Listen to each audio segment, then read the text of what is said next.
Subscribe करें और bell दबाएं ताकि कोई खबर रह न जाए।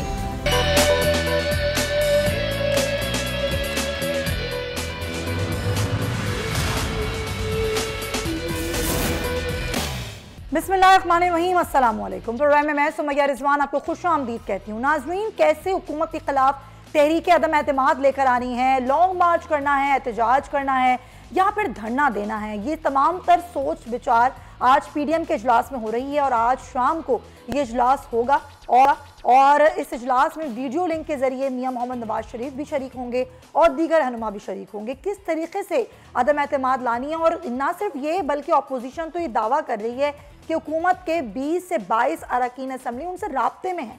राना सनाउल्लाह तो ये भी कहते हुए नजर आए हैं कि समझ में नहीं आ रहा किसे रखें और किसे नहीं रखें। तो इतने सारे अरकान असम्बली अगर अपोजिशन से राब्ते में हैं और अपोजिशन के पास नंबर गेम भी पूरी है, तो ऐसा कैसे होता रहा कि हमने माजी में देखा कि चाहे कोई भी कानून साजी करनी हो, चाहे किसी किस्म का कोई बिल पास करवाना हो, हुकूमत अक्सरियत होने में के ना बावजूद भी आराम से बिल पास करवा लेती है, सेनेट से भी, असम्बली से भी, कानून साजी भी बड़ी आसानी से कर लेती है और उनके पास दो तिहाई अक्सरियत भी नहीं है।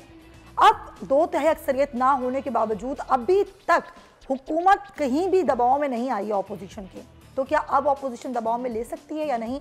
और उसके जवाब में अब हुकूमत ने यह फैसला किया है कि मियां शहबाज शरीफ के खिलाफ जो मनी लॉन्ड्रिंग केस है उस पर करारदाद लाने का फैसला किया गया है कि अब वो जो केस है उसकी जो भी समाअत होगी वो ऑनर की जाएगी और इसकी बराह रास्त कवरेज हो, इसके लिए करारदाद हुकूमत लेकर आना चाहती है। मामलात किस तरफ जा रहे हैं? क्या वाकई अपोजिशन अब कोई परफॉर्मेंस दिखा पाएगी? वो कि अगला साल ज़ाहिर इलेक्शन का साल है, तो किस तरीके से होगा? इसी पर हम बात करें। सीनियर सहाफ़ी तज़ियाकार पीजे मीर साहब, उनको हम वेलकम कहते हैं, और कादिर खान मंदोखेल साहब हमारे साथ पाकिस्तान पीपल्स पार्टी से मौजूद हैं। सबसे पहले मैं मीर साहब आपका तज़िया लेना चाहूँगी। जब हुकूमत के खिलाफ अभी तक ये अपोजिशन फ़िलहाल तो कुछ नहीं कर पाई, इन 3.5-4 साल दौर में जितनी बुरी कारकर्दगी हुकूमत की थी उससे बुरी कारकर्दगी अपोजिशन की भी थी, तो आपको क्या लग रहा है कि आप कोई अदम एतमाद लाने में कामयाब हो जाएगी अपोजिशन? और ये जो एहतजाज हो रहे हैं फरवरी में, मार्च में, ये किस हद तक कामयाब होंगे? देखें सुमैया, ये जो आपको पता है कि पाकिस्तान में क्या पूरी दुनिया में कोविड आया था, तो कोविड टेस्टिंग शुरू हो गई थी। अब ये है पॉलिटिकल टेस्टिंग। अब ये पॉलिटिकल टेस्टिंग शुरू हुई है। ये दोनों जमातें यही कहती रही हैं कि लूली लंगड़ी जमहूरियत भी अच्छी है इन प्लेस ऑफ डिक्टेटरशिप।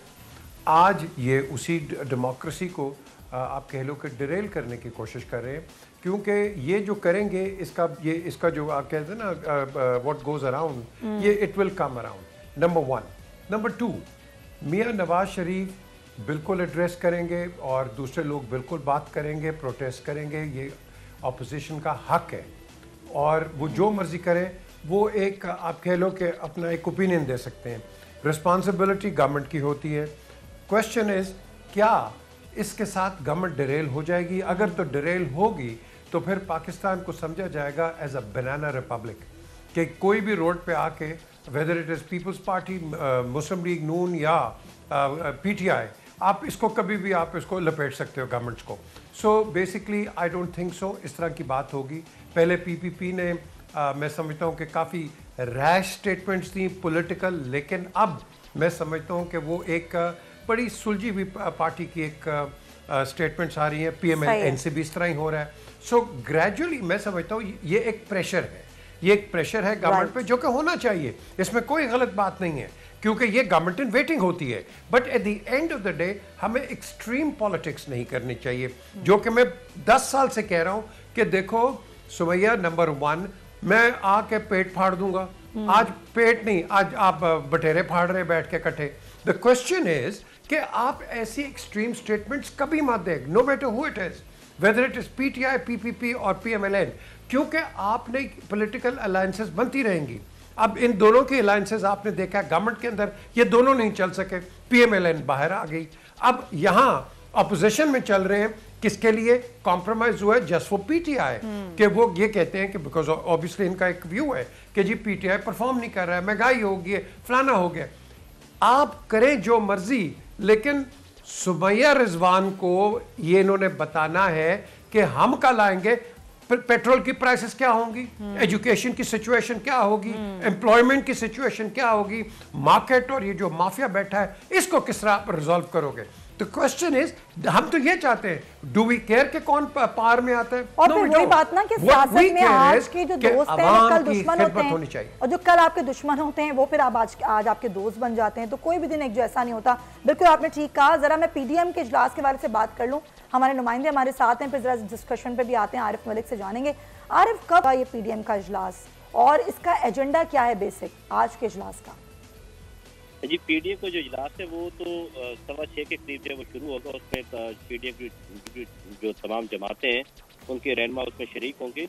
इससे कबल से पीडीएम के इजलास से कबल जो है मौलाना फजल रहमान मुलाकात करेंगे शहबाज शरीफ से, और शहबाज शरीफ के दीगर जो पार्टी के रहनुमा है वो भी मौजूद होंगे इस मुलाकात के अंदर।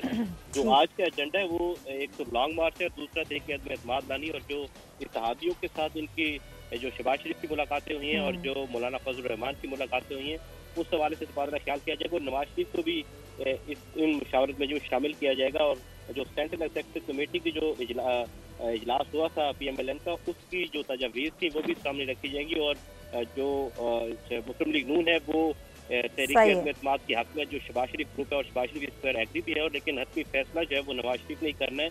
और ये जो इजलास है ये काफ़ी अहम इजलास है, इसमें अहम फैसले भी किए जाएंगे क्योंकि लॉन्ग मार्च पीपल्स पार्टी भी 27 फरवरी करने जा रही है और पीडीएम जो है वो 23 मार्च को करने जा रही है।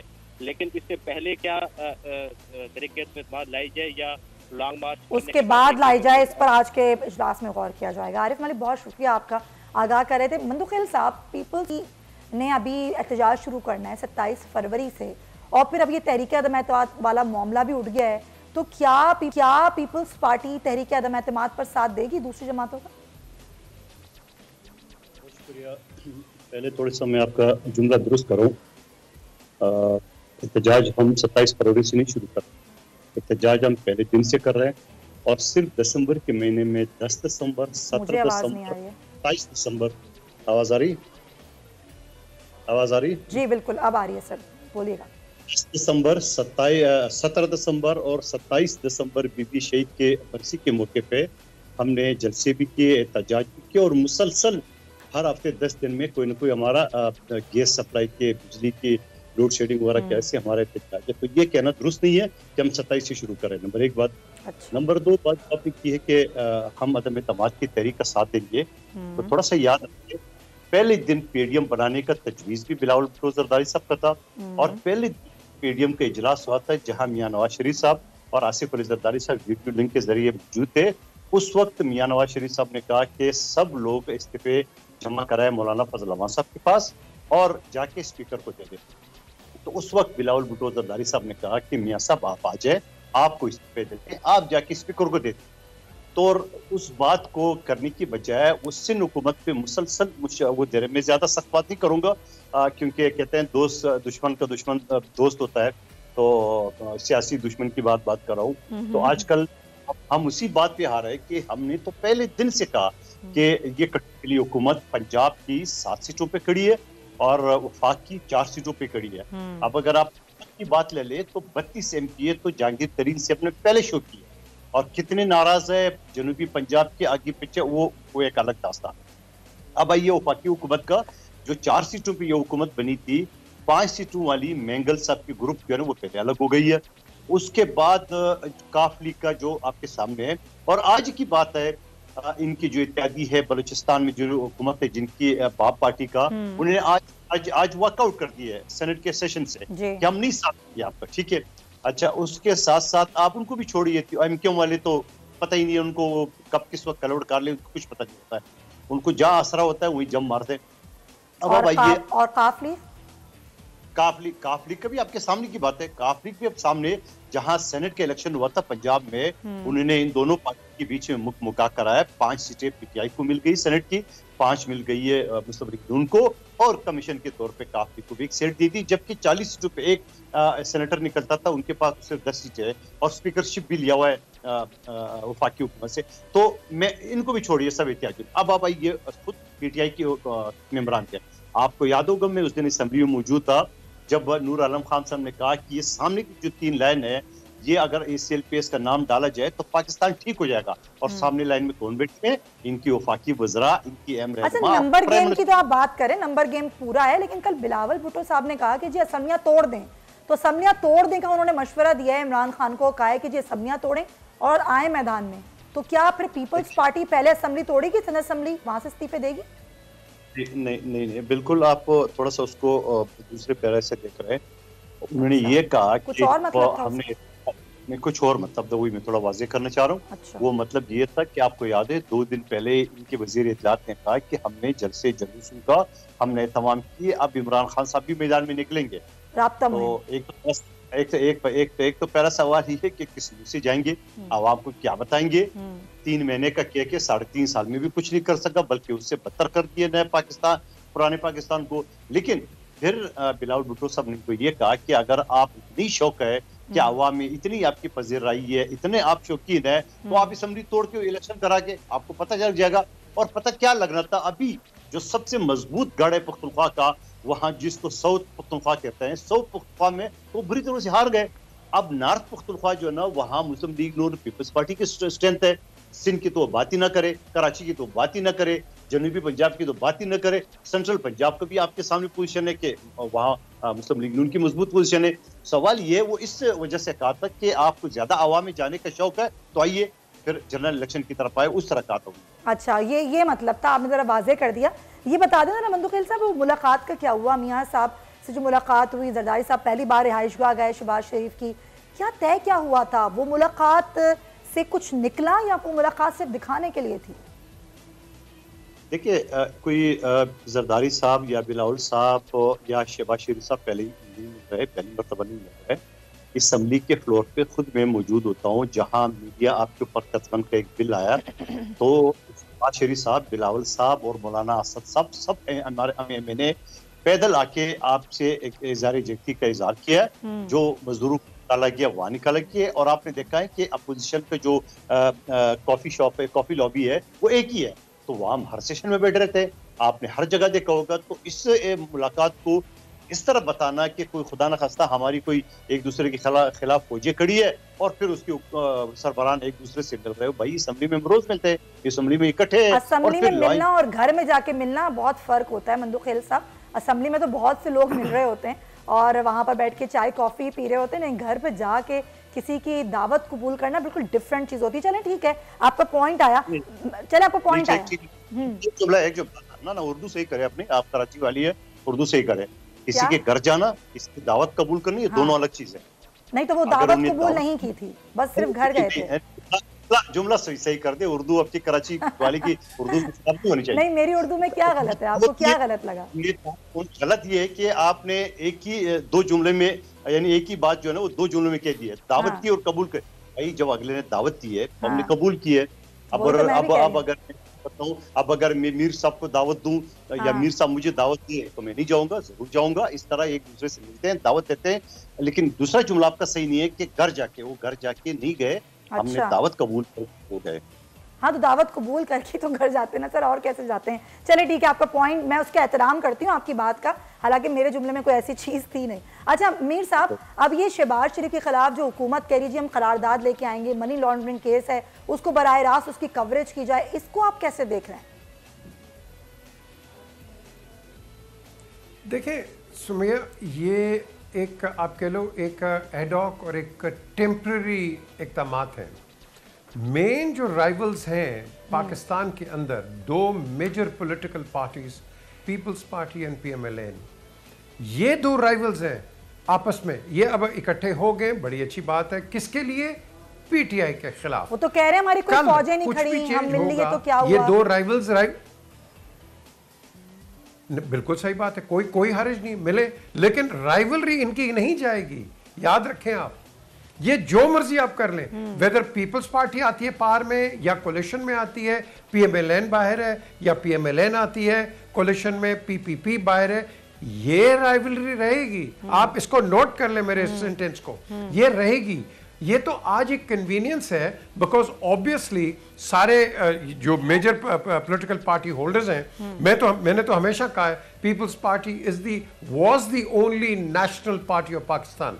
बाकी तो आगे कुछ ने पंजाब पे कर लिया, सिंध पे कर लिया, Khyber Pakhtunkhwa, frontier and all, Balochistan, लेकिन पीपल्स पार्टी है जो कि अब मार्जिनलाइज हो गई हुई है। अब इसकी रिजरेक्शन हो रही है। जरदारी साहब लाहौर आ रहे हैं, ये अपनी एक कैंपेन चला रहे हैं, बिलावल इज देयर। अब पॉलिटिकल पार्टीज के अंदर हर एक पे हर्फ आए हुए हैं कि जी ये इस तरह है, ये इस तरह है, ये इस तरह है।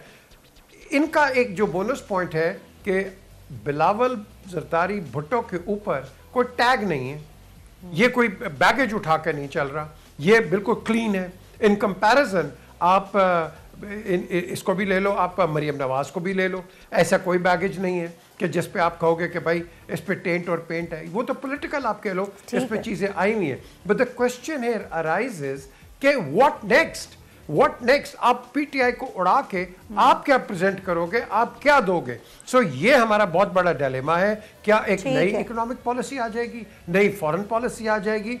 एंड इस चीज को हमने कंटेन करना है और इसको हमने डिस्कस करना है। बिल्कुल सही। अच्छा, मैं चाहूंगी जरा पीपल्स पार्टी भी तो अपना मौक़िफ़ देना इस चीज़ पे, मंदुखेल साहब, कि जब ये कहा जा रहा है, हुकूमत ये कहती है जी मनी लॉन्ड्रिंग केस जो मियाँ साहब के खिलाफ है उसकी लाइव कवरेज होनी चाहिए, बराह रास्त दिखाया जाए, वो उस पर करारदाद लेकर आने की तैयारी कर रही है हुकूमत। पीपल्स पार्टी इस चीज़ को कैसे देख रही है?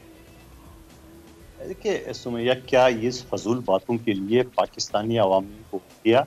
क्या इनकी ये फजूल, मैं क्या अल्फाज सख्त अदा करूँ कि इनके लिए ये जो गाली गलौज की ब्रिगेड है 3.5 साल में आवाम को आपने तरक्की पति के पीछे लगाया, महंगाई आसमान से बातें कर रही है, बेरोजगारी जो है ना करे, लोग खुदकशियाँ करे, खुदा का वास्ता ये कौन सी मखलूक है? ये कौन सी मखलूक पाकिस्तान की आवाम को गुनाह की वो सजा मिल रही है? आप नवाज शरीफ, शहबाज शरीफ, नवाज शरीफ, शहबाज शरीफ, वो भाई अपनी बात तो करो, आपने क्या काम किए? आपने तो कहा कि मैं 3 महीने में नया पाकिस्तान बना दूंगा, आपने तो पुरानी बेड़ा घर करके रख दिया। आपने नवाज शरीफ के दौर में 50-55 रुपए चीनी थी, आज 100-160 तक पहुंच गई। नवाज शरीफ के दौर में पेट्रोल कितनी थी, आज क्या चल रही है? का वास्ता बड़ी बात है, आज आप लोग नवाज शरीफ के दौर को अच्छा कह रहे हैं, हालांकि उसी वक्त आप लोग हुकूमत जब थी सिंध की तो आप कह रहे हैं वफाकी हुकूमत महंगाई कर रही है। सुन ले, ये मैं थोड़ा सा पूरे जुमला मुझे नहीं बोलने दो। मैं ये कर रहा हूँ, पीपल्स पार्टी के दौर में तो 30-35 थी। नवाज शरीफ के आखिरी दौर जो बुरा दौर था हमारी नजर में भी, इनके दौर में वो 50-55 था। आपने कंटेनर किया, दावा किया था, आपको तो 20 रुपए चीनी देना चाहिए, आपने 160 तक पहुंचा दिए। मैं तो नवाज शरीफ का मिसाल यूं दे रहा हूँ कि आखिरी गवर्नमेंट आपने उनसे ली है, जब आपने उनसे आपने कहा ये बदतर हुकूमत है, पीपल्स पार्टी वाली चोर है, चोर है। आज क्या बात है कि पीपल्स पार्टी चोर है मगर उसके वजीर जो है ना वो फरिश्ते हैं, पीपल्स पार्टी करप्ट है, उसके वजीर जो है ना वो ईमानदार है। आपकी अपनी नायलून का टोला जो आपने बोला कि 200 माशी टीम है जिसका सरगना वो अरस्तू होगा, आपका अरस्तू तो पहले 6 महीने में फेल हो गया। सब कुछ ठीक कह रहे हैं आप, इसमें कोई दो राय नहीं है, लेकिन क्या ही अच्छा होता अगर पीपल्स पार्टी सिंध में आटे को ही सस्ता कर देती। पूरे मुल्क में सबसे महंगा आटा यहाँ मिल रहा है सर, कराची में, सिंध में। उसकी वजह बताओ आपको। एक तो ये होता है पूरा पाकिस्तान से, यानी क्योंकि यहाँ उन्होंने स्मगलिंग का छोड़ा हुआ था, पहले यहाँ से बलूचिस्तान के रास्ते ये स्मगल होता रहा, ठीक है। उसके बाद सिंध में जो सिंध के हिस्से का कोटा था वो नहीं मिला। नंबर 3 बात जो ये आटे की बात करें, आइए मेरे डिस्ट्रिक्ट में आपको कितने रुपए चाहिए आटा मैं आपको दिलाता हूँ। ये खामखा इस तरह थर के मामले में ये ड्रामा मचाया जा रहा है। मैं जरूर आपको फोन करूंगी, जहां महंगा आटा मिलेगा मैं मंदुखेल साहब को कॉल करूंगी और मंदुखेल साहब कराची और सिंध में रहने वाले हर शख्स को सस्ता आटा दिलवाएंगे। सुन ले, आप जो जिस तरह आपकी मीडिया या दूसरा मीडिया थर थर के खेल रहे, जरा मेरे साथ चले, आप जाए थर देख ले। सर मैं तो कई बार कह चुकी हूँ सर, हर कोई मुझे प्रोग्राम में दावत देता है लेकिन लेके कोई नहीं आता थर। मैं आपकी दावत आज कबूल करती हूँ, आपको मैं दावत देता हूँ, मीर साहब को भी साथ ले चलो। मैं कबूल करती हूँ, मीर साहब आप भी कबूल कीजिए, दावत कबूल कीजिए। बिल्कुल, मैं आपको थर का हॉस्पिटल दिखा दूं, आपको आपका थर का मैं हॉस्पिटल बताऊं मीर साहब। सर हम तैयार हैं, हमें थर लेके चलिए, आप बताइए कब लेके चलना है, हम तैयार हैं आपके साथ जाने को। जब चलेंगे आप मुझे दिन, मैं कल से सर आप हमें दिन दें, बिल्कुल सही, चलते हैं सर, कल चले, कल चलते हैं थर, बिल्कुल ठीक है। हॉस्पिटल दिखाऊंगा, आपके थर के रोड दिखाऊंगा, आपके थर का एयरपोर्ट दिखाऊंगा, आपका पुल दिखाऊंगा, प्लांट दिखाऊंगा, ये सारी चीजें। और फिर पाकिस्तान की तारीख में पहली मरतबा अकलियत, जो पूरे पाकिस्तान में अकलियत का डॉक्टर महेश हमारा बराह रास्त आवाम के ऊँटों से वहाँ मुंतखब हुआ है। चले साहब, वो जो आपका थर है ना, वो मैं जरूर देखना चाहूंगी, मुझे इंतजार रहेगा आपकी कॉल का। आप मुझे शो के बाद जरूर लाइन अप कीजिए और मीर साहब को भी हम बुलाते हैं। चले, कॉल के सामने मैं कल सुबह से तैयार हूँ, आप अपनी टीम को कर दे, मुझे आप कॉल कर ले 2 घंटे पहले, मैं आपके साथ चलने को डन हो गया, डन हो गया। बहुत शुक्रिया आपका कादिर खान मंदोखेल साहब, पीजे मीर साहब, आप दोनों हजरात के वक्त का शुक्रिया। और बड़ी बात है, हम भी चाहेंगे हमें लेके जाएं थर, और हम भी वो थर देखें जो आप हमें दिखाना चाहते हैं, वो नहीं जो सबको नजर आता है। आगे बढ़ेंगे, मुझे बात करनी है नौशीन शाह और निमृता कुमारी की खुदकुशी केस, जिसमें कोइंसिडेंस पाया गया है। और दोनों केस में एक कोइंसिडेंस ये हुआ है कि जो डीएनए रिपोर्ट आई है डॉक्टर नौशीन की, तो उनकी डीएनए रिपोर्ट में जो अज्जा पाए गए हैं वो निमृता से मिलते हैं। ये लाड़काना का चांद का मेडिकल कॉलेज है जहां पर ये मामलात हुए, और तालिबा डॉक्टर नौशीन शाह जिनकी डीएनए रिपोर्ट आ गई है, और इसमें ये चौंका देने वाला इंकशाफ हुआ है। ये क्या मामला क्या है, ये कैसे डीएनए रिपोर्ट मैच की हैं, जानेंगे। हमारे नुमाइंदे हमारे साथ मौजूद हैं, शहजाद सोमरो। डीएनए रिपोर्ट आई जिस पर जो इंतजामिया है वो भी खासा वावेला मचा रही है, ये हुआ क्या है एक्चुअली? देखें जी, सबसे बड़ी बदकिस्मती में ये कहूँगा कि ये दादू के हवाले से दूसरी अफसोसनाक खबर मिल रही है, क्योंकि आपको ये इल्म होगा कि नवाब शाह जो पीपुल्स मेडिकल कॉलेज है उसकी तलबा है परवीन, उस मुतल्लिक जब सूबाई वजीर सेहत मैडम अजरा पेचो कल यहाँ आई, तो मैंने खुसूसी तौर पर कोशिश करनी चाहिए कि इस मुतल्लिक से उनसे जो है वजाहत तलब करूँ। जैसे ही मैंने परवीन का नाम लिया तो उन्होंने सिर्फ एक ही जवाब मुझे दिया कि बेटा उनकी इंक्वायरी हमने दे दी है। उनको चाहिए था कि ये सेंसिटिव इश्यूज जो है वो हो रहे हैं, लोग जो है इन सवालों के जवाब चाहते हैं। उस थोड़ी देर के बाद ये डीएनए रिपोर्ट का मामला वाजे आया। इसमें जो है हमारे जो जराए हैं लम्स के, वो कह रहे हैं कि ये जो रिपोर्ट है इस मुतल्लिक हम कुछ नहीं कह सकते कि आया ये वेरीफाइड है या फेक है। दूसरी चीज ये कह रहे हैं कि ये जो तमाम तर मामलात होते हैं ये कॉन्फिडेंशियल होते हैं, बजरिया उस जो टीम होती है या जो अदालती मामलात होते हैं वहाँ पर हम देते हैं। अच्छा। अब इसमें यह है कि नौशीन के जो अहले खाना है, सुबह से हम उनसे कोशिश कर रहे हैं। एक तो वो सैयद घराना है जो कि बार बार इस चीज को आगे नहीं लेकर जाना चाह रहे हैं। दूसरी चीज ये है कि इसमें सबसे बड़ा इंकशाफ ये हुआ है कि एक ही शख्स के अज्जा मिले हैं। उस रिपोर्ट्स में ये सारी चीजें वाजे हो रही हैं कि निमृता और जो नौशीन का आदमी है उनसे जो अज्जा मिले हैं वो एक ही शख्स के हैं। वो एक ही शख्स के हैं। अब ये देखना होगा कि आगे इसमें तफ्तीश किस तरीके से की जाती है। एक और मुतालबा भी सामने आया है कि जो वहाँ पर तमाम मर्द हजरात हैं उनके भी डीएनए के नमूने लिए जाएं। बहुत शुक्रिया आपका। शहजाद सोमरो हमारे साथ मौजूद थे और हमें तफसीलात थे। प्रोग्राम में एक ब्रेक लेंगे नाजरीन, और वापस आएंगे तो हमारे साथ प्रोग्राम में मौजूद होंगे मुआवने खुसूसी बराए उमूर नौजवानान उस्मान डार साहब, उनसे ज़रा बात करेंगे। Stay with us.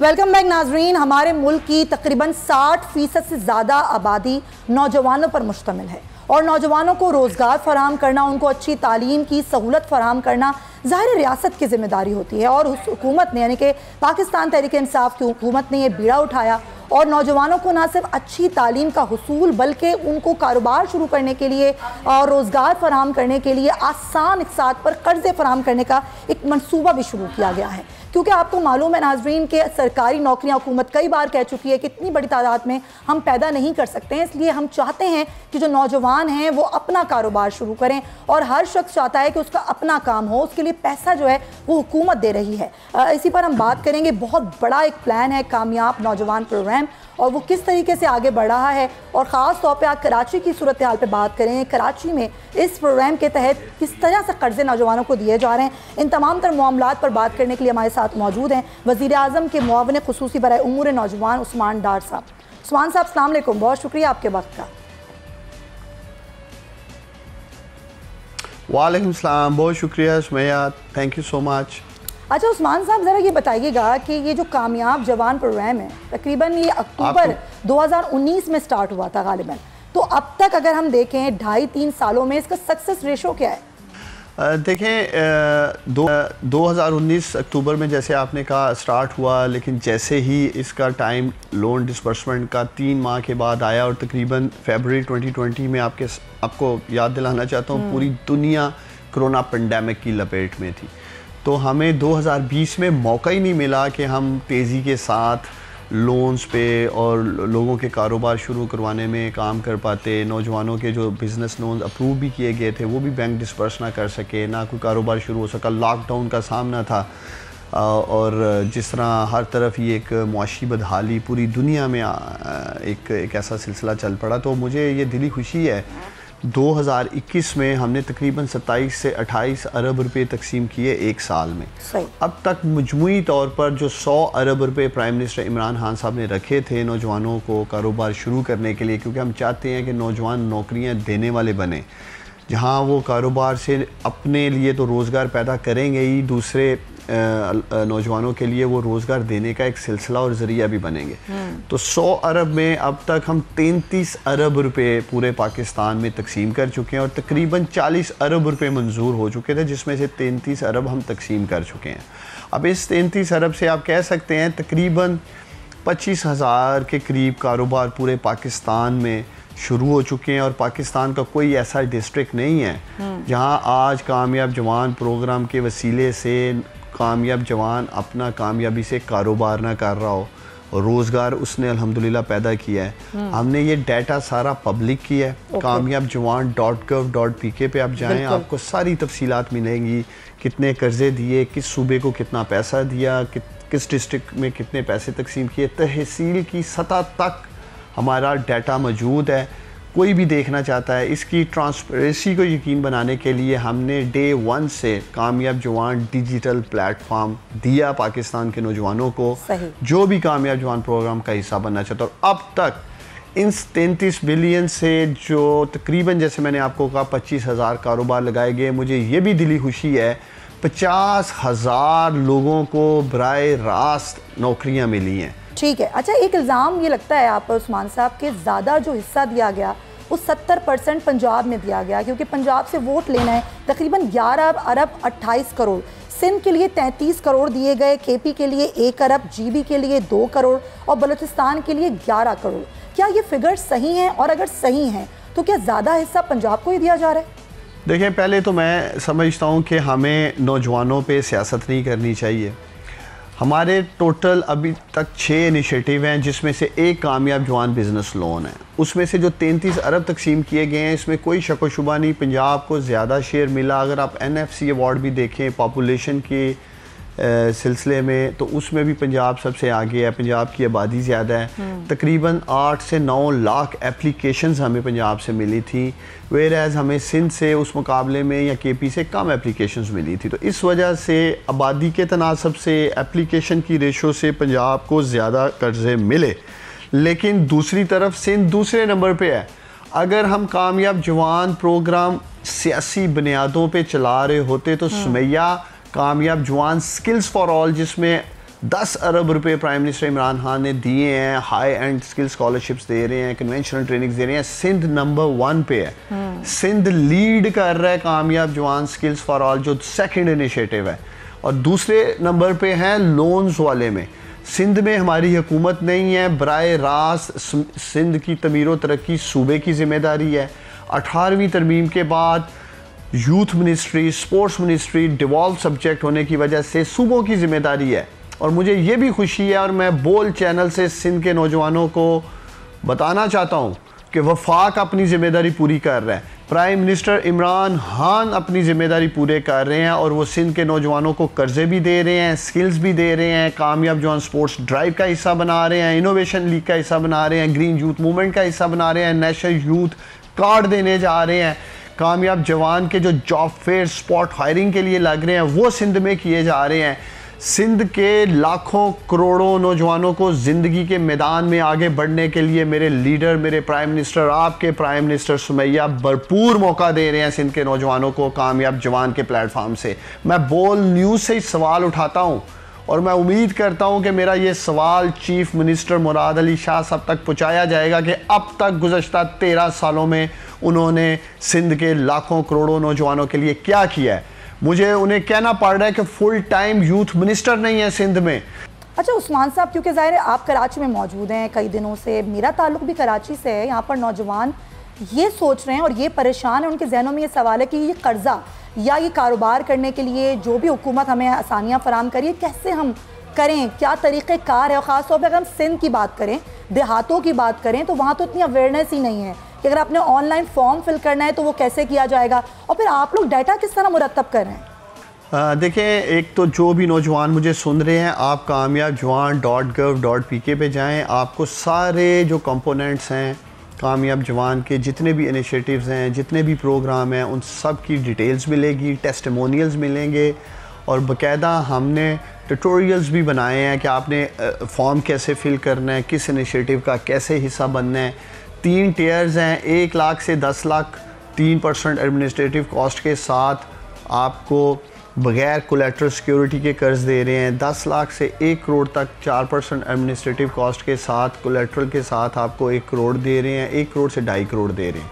अब अगर वो नौजवान जो ऑनलाइन फॉर्म फिल नहीं कर सकते, मैं ख़ास तौर पे कराची सुमैया इसलिए आया था, मैंने तकरीबन 7-8 जो लीडिंग बैंक्स हैं कामयाब जवान प्रोग्राम के, उनके प्रेसिडेंट से मुलाकात की है, गवर्नर स्टेट बैंक से मैं मिला हूँ।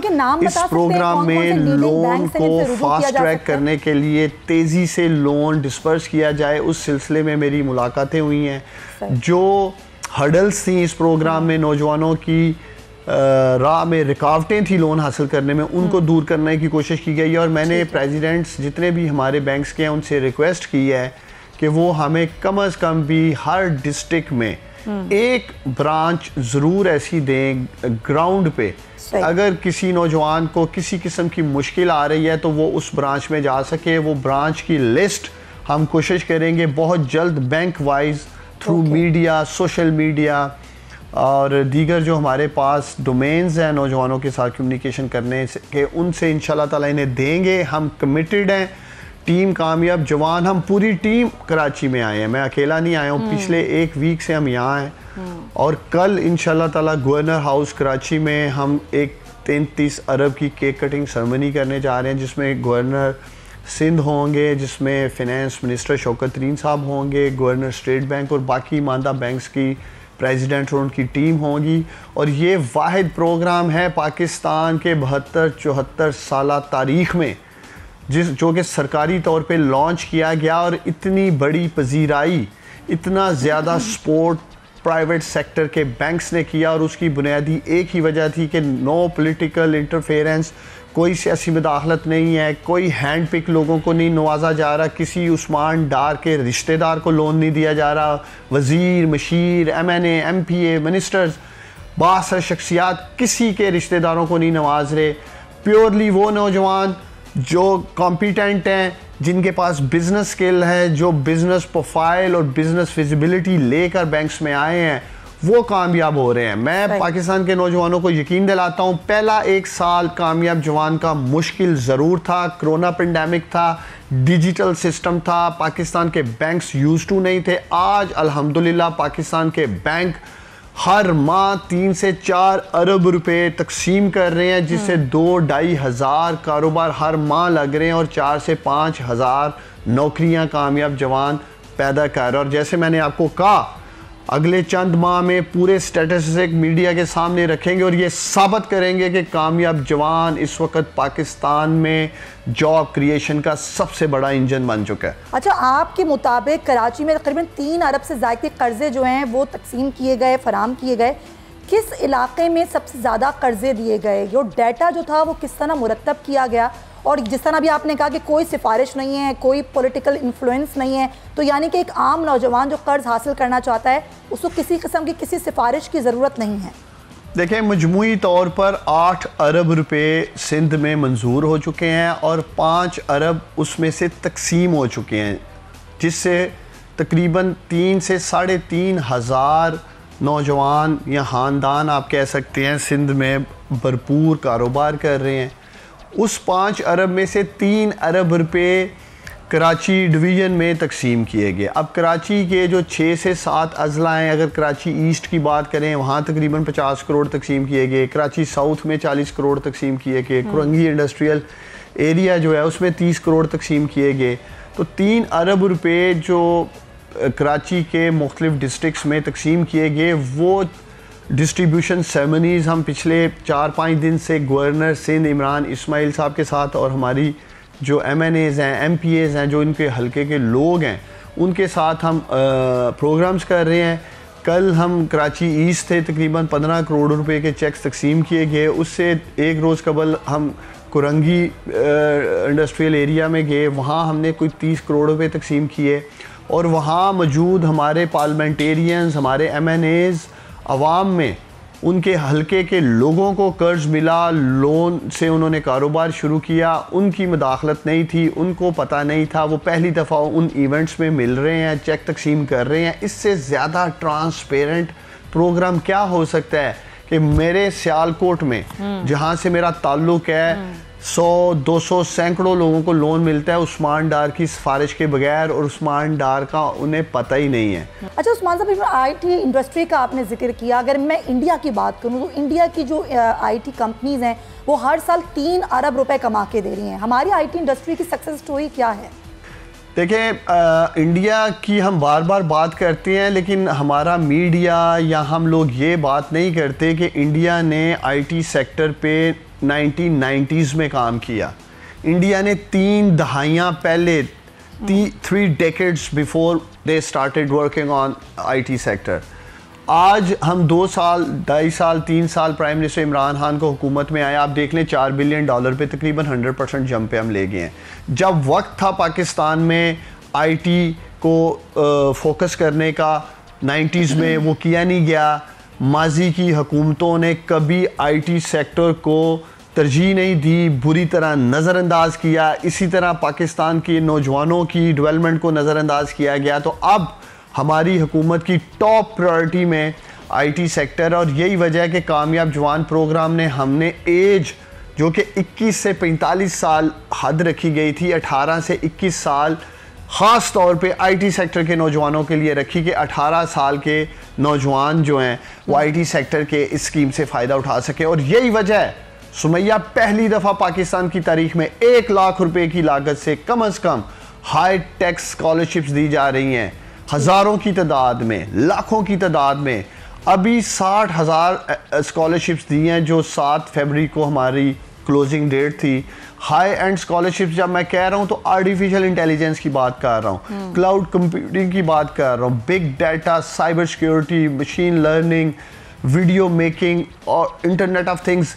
ऐसे ज़बरदस्त कोर्सेज 3 से 6 माह में करवा रहे हैं कि आपके नौजवानों को ड्यूरिंग स्किल ट्रेनिंग जॉब्स मिल रही हैं, फ्रीलांसर बन रहे हैं, $1,000-2,000 महाना कमा रहे हैं। ऐसी कई सक्सेस स्टोरीज सरफेस कर रही हैं सोशल मीडिया पे। अगर आप मेरे ट्विटर पे जाएं, आप देखें, आपको सारी स्टोरीज मिलेगी। कामयाबजवान.gov.pk की वेबसाइट पे जाएं, आपको वहाँ सारी स्टोरीज मिलेगी। कामयाब जवान के फेसबुक पेज पे जाएं, ट्विटर पे जाएं, आपको सब सक्सेस स्टोरीज वहाँ मिलेगी कि लोगों की ज़िंदगियाँ कैसे बदली कामयाब जवान ने। कामयाब जवान किस तरह पाकिस्तान के नौजवानों की ख्वाबों की ताबीर बांध रहा है और उसको किस तरह पूरा कर रहा है, ये सब आप देख सकते हैं अगर आप कामयाबजवान.gov.pk पे जाएं। बिल्कुल सही है, और हम ज़रूर इस पर नज़र भी रखे हुए हैं, और मेरी तो दुआएं हैं, हम सबकी दुआएं आपके साथ, क्योंकि आपके साथ तो बड़ा यूथ का मुस्तकबिल जुड़ा हुआ है। जो आप काम करें, हमारी कोशिश है कि इस 1.5 साल में वो कहीं से कहीं और पहुँचे और नौजवानों को ज़्यादा रोज़गार मिले। आखिर में मैं ज़रा सियासी सूरत हाल पर बात करना चाहूँगी उस्मान साहब। 27 फरवरी से पीपल्स पार्टी एहतजाज कर रही है, PDM का 23 मार्च से एहतजाज हो रहा है। हुकूमत की क्या हिकमत अमली है? यहाँ पर जो वुज़रा की कारकर्दगी पर उनको वोट्स वो दिए जा रहे हैं, स्नात दी जा रही हैं, अवार्ड्स दिए जा रहे हैं। क्या हुकूमत समझती है कि उसकी कारकर्दगी ऐसे है कि आगे अगले इलेक्शन में आवाम उनको वोट भी देंगे और ये जो PDM अदम एतमाद की और एहतजाज की बातें कर रही है, ये कामयाब ना हो पाएंगी? देखें, हमें डायरेक्शन क्लियर है, हमारा पूरा फोकस गवर्नेंस और परफॉर्मेंस पे है। अपोजिशन पहले भी, मैं आपको और कौम को याद दिलाना चाहता हूँ, 2 साल कबल भी ये धरना देने आ रहे थे, तहरीक लेके आ रहे थे, इस्तीफ़े देने की बात कर रहे थे, हुकूमत को घर भेजने की बात कर रहे थे। 1 दर्जन से ज़्यादा दफ़ा तो ये तारीखें दे चुके हैं। मैं बोल न्यूज़ से अपोजिशन की जमातों से पूछता हूँ कि अब जो आप तारीख दे रहे हो, मैं उम्मीद करता हूँ कि ये फाइनल डेट होगी, और अगर ये इस्लामाबाद आएंगे, कंटेनर भी देंगे, हलवा भी देंगे, नान भी देंगे, बिरयानी भी देंगे। अच्छा। कीमे वाले नान भी देंगे इन्हें। अच्छा। एक अच्छा होस्ट बन के इन्हें हम दिखाएंगे। ये हिम्मत करें। तहरीकें ऐसे नहीं चलती सुमैया कि अभी गर्मी है, अभी बारिश है, अभी सर्दी है, अभी धुंध है। तहरीक पाकिस्तान के नौजवान चला सकते हैं, और पाकिस्तान के नौजवान ना धूप देखते हैं, ना बारिश देखते हैं। जज्बा और जुनून ये चीज़ें नहीं देखता, और यही जज्बा और जुनून आप लोगों ने देखा जब प्राइम मिनिस्टर इमरान खान ने धरना दिया, लॉकडाउन के लिए निकले, और जो तहरीक प्राइम मिनिस्टर इमरान खान ने चलाई पाकिस्तान के नौजवानों के साथ मिलकर, 4 दफ़ा मीनारे पाकिस्तान भर चुके हैं हम पाकिस्तान के नौजवानों के साथ मिलके। अच्छा उस्मान साहब, ये जो वुज़रा को कारकर्दगी पर कल अवार्ड्स दिए गए, जिसमें वज़ीर इत्तलात को नहीं दिया गया, वज़ीर ख़जाना को नहीं दिया गया, वज़ीर दाखिला को नहीं दिया गया, तो जो वज़ीर एहतिसाब थे उनको नहीं दिया गया, तो क्या मतलब ये तमाम वुज़रा की अपनी कारकर्दगी में फ़ेल हो गए, इसीलिए उनको इस कैटेगरी में नहीं रखा गया? नहीं देखें, ऐसा बिल्कुल नहीं है। एक तो मैं समझता हूँ ये बड़ा ही हेल्दी कंपटीशन था, और इसका एक स्कोर कार्ड बनाया प्राइम मिनिस्टर साहब ने। उस स्कोर कार्ड में जो जो मिनिस्ट्रीज़ फिट आई उनको उन्होंने टॉप 10 में डिक्लेयर किया। अब अगर आप इंफॉर्मेशन मिनिस्ट्री की बात करें, आपको मैं याद दिलाना चाहता हूँ उसमें टाइम टू टाइम चेंजेस आई। पहले फवाद चौधरी साहब थे, फिर शिबली फराज साहब आए, फिर दोबारा फवाद साहब आए। ऐसे इंटीरियर मिनिस्ट्री को ले लें, फिनेंस मिनिस्ट्री को ले लें, तो कुछ मिनिस्ट्रीज़ में रद्दोबदल बहुत ज़्यादा रहा। उस वजह से जो नए वुज़रा आए थे, जैसे फवाद साहब ने भी आते सार संभाला उसे, उनको थोड़ा वक्त दरकार था। और मैं देख रहा हूँ जिस ज़बरदस्त तरीके के साथ फवाद साहब हों, या हमारे फिनेंस मिनिस्टर जो नए आए हैं शौकत तरीन साहब हों, इंटीरियर मिनिस्टर शेख रशीद साहब की बात की जाए, तो बड़े माशाल्लाह हमारे ये दबंग वुज़रा हैं। और आप लोग देखेंगे कि परफॉर्मेंस बेस्ड जब नेक्स्ट टाइम रैंकिंग की जाएगी तो ये सारे मिनिस्टर्स टॉप 10 में होंगे। अच्छा। और ये एक हेल्दी कंपटीशन है, इसको हमें पॉजिटिव लेना चाहिए। पहले से ज़्यादा मेहनत करने की ज़रूरत है, तो इसलिए मैं नहीं समझता कि इससे कोई किसी किस्म की कोई रेफ्ट, या आप अगर कहें कि कोई डिमोरलाइज हुआ हो। पहले से ज़्यादा तैयारी के लिए सब तैयार हैं। देखिए, हमारा कप्तान इमरान खान है, हमारा कप्तान प्राइम मिनिस्टर इमरान खान है, हम सब उसकी टीम है। प्राइम मिनिस्टर साहब किसी को ओपन कराएं, किसी को 1 डाउन भेजें, किसी को स्लिप में खड़ा करें, किसी से बॉलिंग ओपनिंग अटैक कराएं, तो ये उनका डिसीजन है। हम सब इंशाल्लाह ताला उनकी टीम और मिल के पाकिस्तान को ऊपर लेके जाएंगे। बहुत शुक्रिया आपका उस्मान डार साहब हमारे साथ मौजूद हैं, खुसूसी बराए उमूर नौजवान। और हमारी ये दुआ है कि नौजवानों के लिए जो ख्वाब देखा है हुकूमत ने और उस्मान डार ने और इमरान खान ने, वो पूरा हो। ना सिर्फ ये बल्कि वाकई नौजवानों को ज़राए मिलें कि वो अपने मुस्तकबिल को बेहतर कर सकें। इसी दुआ के साथ प्रोग्राम का वक्त ख़त्म होता है। अपना ख्याल रखिएगा। अल्लाह हाफ़िज़।